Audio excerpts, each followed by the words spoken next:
लो, वो करो, ये करो, इसी लोभ लालच में, ममता में और अपने अपने स्वार्थ में फंसे रह गए। तो अपने जीव के कल्याण की तो फिक्र हुई नहीं उनको। बस ये है कि पेट भरो। पेट तो जानवर भी भरते हैं, आदमी तो है तो आदमी है, उसको तो बुद्धि मिली है, तो वो सोचता है पेट भरो पेट भरो। पेट तो जानवर भी भर लेते हैं, उनके पास नहीं बुद्धि है, लेकिन दिन में अपना कहीं घास घूस चले जाएंगे, पेट भर लेंगे। पेट भरने की बात तो सभी की, लेकिन मनुष्य होकर के पेट भरने की बात नहीं सोचना चाहिए। उसको ये सोचना चाहिए कि जो मेरे भाग में है वो मुझे मिलेगा, आप कुछ आगे के लिए कर ले। तो आगे के लिए कुछ करते नहीं है, और संतों से प्रेम करते नहीं, सत्संग नहीं करते, उनके पास आते जाते नहीं है, तो भटका तो खाएंगे ही। अब उनके साथ लग जाओ तो क्या गिरोगे नहीं? उनके साथ लगोगे भौजाल में पड़ोगे, फिर वापस लौट जाओगे। आए हो दरवाजे में बैठ गए, और दरवाजा आप ढूंढ नहीं रहे हो, जा नहीं रहे दरवाजे से निकल करके, और वापस लौट गए। फिर 84 में चारों खानों में वापस हो गए, फिर भोगो जाकर पढ़े वेद्या। बहुत प्यार से समझाते हैं, कोई तीर्थों में दौड़ दौड़ के जाते हैं, वहां चलो वहां चलो वहां चलो, चलो द्वारका चलेंगे, चलो हरिद्वार चलेंगे, काशी चलेंगे, रामेश्वरम, भागते रहते हैं, कहते बस वहां चलो, यात्रा करते रहते हैं, बहुत कुछ नहीं। कोई विद्या में फंस जाते हैं, ये पढ़ो वो पढ़ो वो पढ़ लो। इसी पढ़ने लिखने में कमाई कोई नहीं करता। जिसको आत्मज्ञान हो, जिसको ईश्वरी ज्ञान मिले, जो यहाँ से छुटकारा पाए, कुछ नहीं, इधर भाग करके उधर गए, तब तक बुढ़ापा आ गया, बस खत्म हो गया। क्या देर लगती है, समय जाते क्या देर लगती है, बस निकलते।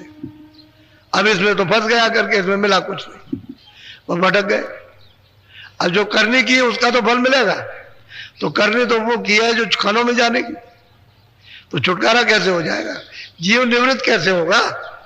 बोझा लाते रहे और कहोगे नहीं हम तो छुटकारा पा जाएंगे, कैसे हो? तुम्हारे मन की बात तो है नहीं भाई। जो बोझा लदा है वो तो आपको झेलना ही पड़ेगा, उतारा तो आपने नहीं और लादते ही चले गए। तो बोझा लाद लिया तो खानों में जाकर फिर उसको अदा करना। बोलो। भक्ति रस ने कन पाया, भक्तों की शरण। कहते हैं कि भक्ति रस तो वहां मिलने जुलने वाला है नहीं, क्योंकि भक्ति रस तो वहां मिलेगा जहां संत होंगे, जिन्होंने मालिक को प्राप्त किया, वहां से रस मिलता है, वहां से ज्ञान मिलता है, वहां से शक्ति मिलती है, आनंद मिलता है, अमृत मिलता है, सब कुछ मिलेगा वहां से। तो कहते हैं कि भाई भक्तों की शरण में तो आया नहीं, ना उनका सत्संग किया, ना उनके वचन सुने, जो उन्होंने बताया वो भी उसने नहीं किया, तो फिर कैसे मिल जाएगा उसको? क्योंकि ये तो देश जो है, सही बात तो यह है कि बिना महात्माओं के इस जीव का छुटकारा हो ही नहीं सकता। इसलिए तो उन्होंने कहा कि भाई कोई कोई महात्मा को ढूंढते हैं, किसी किसी को मिलते हैं, कोई कोई करता है, और कोई कोई घर वापस लौटता है, नहीं सब भटका खा रहे सब। बोलो। भक्ति का भेद न जाना, गुरु को सतपुरुष न माना। अब कहते हैं कि भक्ति भक्ति कहते किसको है, उसको तो पता नहीं। जो कृष्ण ने आदेश दिया या राम ने जो आदेश दिया और उसको बजा लिया, उसका नाम तो भक्ति है। तो भक्ति तो जिनको देखा नहीं कैसे भक्ति होगी? राम को देखा नहीं, कृष्ण को देखा नहीं, किसी महात्मा को देखा नहीं, भक्ति किसी करोगे आप? किसका पालन करोगे जिसको देखा ही नहीं आप?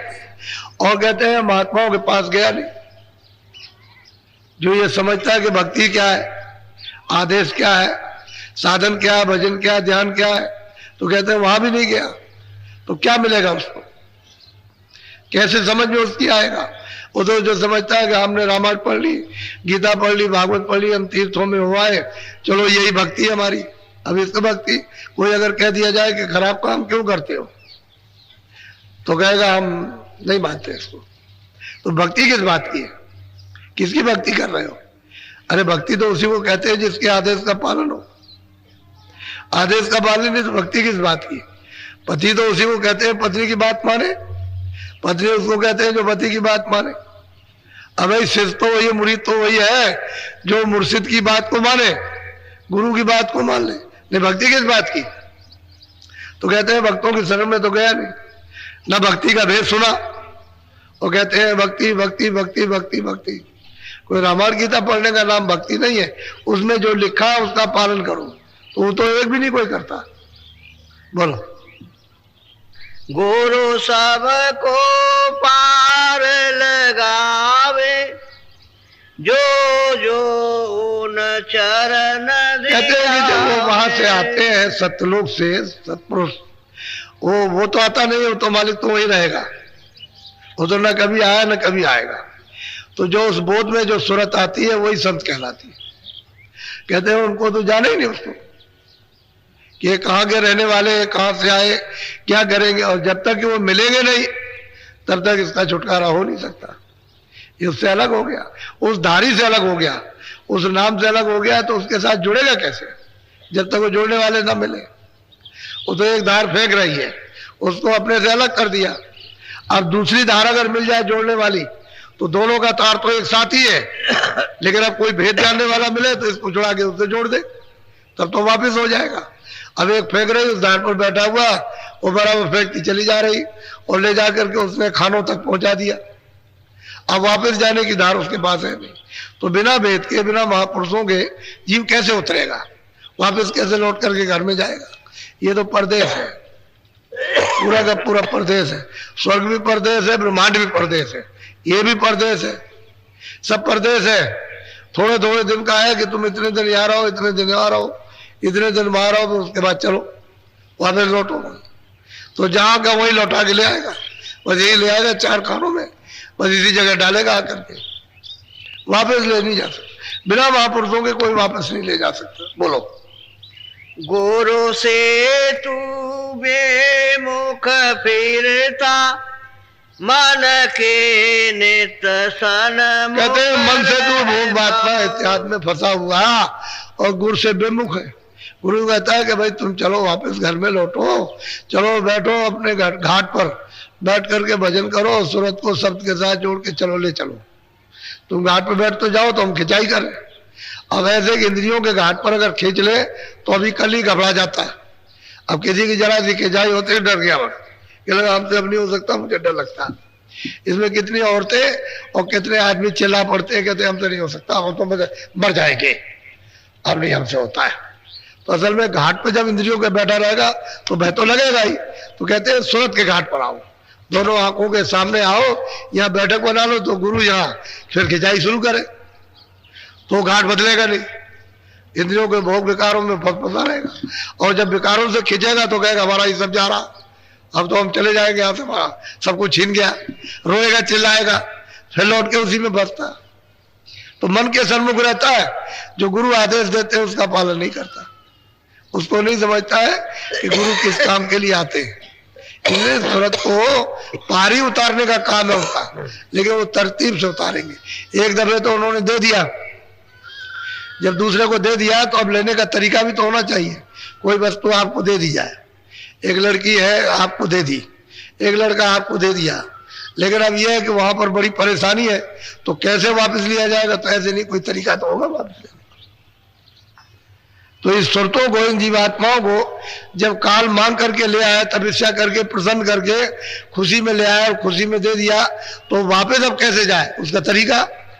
तो कहते हैं कि गुरु से प्रेम कह रहे करो तो तुमको वो ले चले, तो प्रेम उनसे करते नहीं है, उनके पास उठते बैठते नहीं है, उनको ये नहीं समझते कि हमको लेने के लिए आए, और वो समझते हैं मनुष्य आदमी है। आदमी की तो शकल में आएंगे, अगर देवता की शकल में आया था रात को भाग जाओ, नींद उड़ जाएगी कि भूत आ गया था, भूत आ गया था। तो जिस शकल में तुम, उसी शकल में आएगा और तब उसी शकल में जगाएगा, तो तुमको उससे प्रीत हो जाएगी, घाट पर बैठाएगा तब देव रूप निकलेगा। वो तो देवता है ही, वो तो जब तुम्हारा देव रूप निकाल देंगे तब समझ में आएगा, नहीं ऐसे कैसे समझ में आ सकता? उनका देव रूप है तेरा मानव रूप, तेरा अज्ञानी रूप है जड़, उनका चेतन है। तो इसलिए तेरे ही रूप में आएंगे तभी जगेगा, तभी निकलेगा।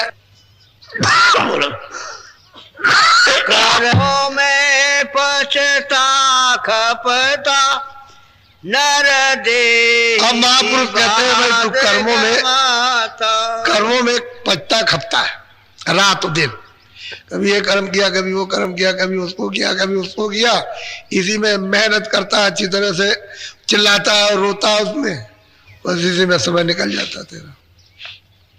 और जो भजन तेरे लिए बताया गया उसको नहीं करता, उसको कभी कभी करेगा, मिनट, आधा मिनट, कभी 1 सेकेंड, कह दिया हमने कर लिया, मन से कह दिया हमने कर लिया, अब मन भ्रम गया, कह दिया हमने कर लिया, 1 मिनट में भजन हो जाएगा, 1 सेकेंड में। और दिन भर इसमें लगा रहेगा कर्मों में, किससे सुख मिलेगा, आनंद मिलेगा, इससे न किसी को सुख मिला ना आनंद मिला। मिल गया होता है जब सब चिल्लाते नहीं कि हमको इतने रुपए मिल गए, हमको इतने मकान मिल गए, हमको ये मिल गया, अब हमको आनंद हो गया, अब हमने पा लिया। वो रो रहे, तुमसे ज्यादा रो रहे। तो ज्यादा फंसोगे तो ज्यादा रोगे, कम फंसोगे कम रोगे। वो तो जितने ज्यादा उलझोगे तो वहां जाल है, उसी में फंस गए तो दिन भर बुद्धि उसी में लगा रहोगे, उसी में शरीर लगा रहेगा, उसी में इंद्रिया, मन उसी में लगा रहेगा, बस वही करते रहोगे, रोते रहोगे, निकलने का कोई उपाय नहीं। तो कहते हैं भाई क्या करो, महात्मा नहीं मिलेंगे। बोलो। अब चेतो समझो भाई, करे प्रीत गुरु संग कहते अब चेतो, अब जाग जाओ। कहते हैं भाई प्रेमियों अब जगो चेतो, क्योंकि महापुरुष आते हैं जीवों को वापस करने के लिए, घर में पहुंचाने के लिए। तो अब तुम्हारा काम है कि प्रीत करो, प्रेम करो, प्रीत प्रति विश्वास करो कि हमको घाट पर किसी तरह से वापस करके बैठा दे। और घाट पे जब बैठ जाओगे तब तो फिर सूरत अपना काम शुरू कर देगी। जब तक सूरत का घाट नहीं बदलता, उसको अपना घाट निजी नहीं मिलता है, तब तक ये भटकती रहेगी, तब तक इसमें कोई ताकत नहीं। और घाट पर उलट करके बैठी कि इसमें ताकत आने लगी, फिर मन कुछ नहीं कर पाएगा, न कुछ बुद्धि कर पाएगी न चित्त। जब तक की देर है। और महात्मा कहते हैं भाई तब तक तुम प्रेम कर लो, जो हम कहें उसको करो, उतना ही काम करो जितनी जरूरत है, ज्यादा मत करो।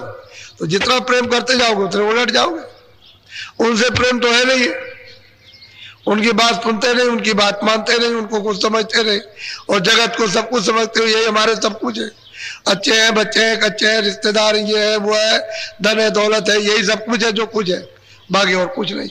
इसी में सब कुछ समझते हो, उसको थोड़ी समझते हो कि उसके बाद सब कुछ है। तो कैसे आपने प्रेम किया? तो कहते हैं थोड़ा बहुत प्रेम कर लो। बोलो। काहे करे अब सत्य गुरु गाई, करनी करे मेले बड़ा। कहते हैं भाई महापुरुष जब जब आते हैं तो यही कहते हैं करनी करो, बड़ाई तुमको तभी मिलेगी जब जीवात्मा जगेगी। बड़ा स्थान जब भी मिलेगा, ज्ञान जब भी मिलेगा, चेतना जब भी आएगी, पार जब भी उतरोगे जब करनी करोगे। करनी करो, मार मन डालो इंद्रिय रोग द्वारा, करनी थोड़ा करो, मन को थोड़ा सा विषयों की तरफ से रोको, थोड़ा थोड़ा रोकोगे और करनी करोगे तो ढीला हो जाएगा। नहीं तो उसमें झगड़ा हुआ विषय विकारों में, थोड़ा ढीला तो मन को करना ही चाहिए। जब ढीला आदत उसकी बदल जाएगी, करने में जब लग जाएगी उसकी आदत और इन भोगों से छूट जाएगी तो जल्दी काम बन जाएगा। नहीं तो उसी में दिन और रात लगे पड़े होंगे और मिलने जुलने वाला कुछ नहीं है। वो सब क्षणिक है, ठंडक क्षणिक ठंडक है, आनंद तो है ही नहीं। उसकी ठंडक आती है शब्द की, नाम की, छन छन के ठंडक आ रही है, शीलता उसी से समझता है कि आनंद है। अगर कहीं सच्चा आनंद मिल जाए तो काफी बन जाए। उसीलिए कहते हैं कि मुड़ो आगे, अंदर घाट पर आओ, इंद्रियों का घाट छोड़ दो, सूरत के घाट पर आ जाओ। दोनों आंखों के सामने ऊपर की तरफ आंख करो, घाट मिल जाएगा। तो हम लोग उधर बैठते ही नहीं। और थोड़ा 1 आध मिनट कभी ऐसा किया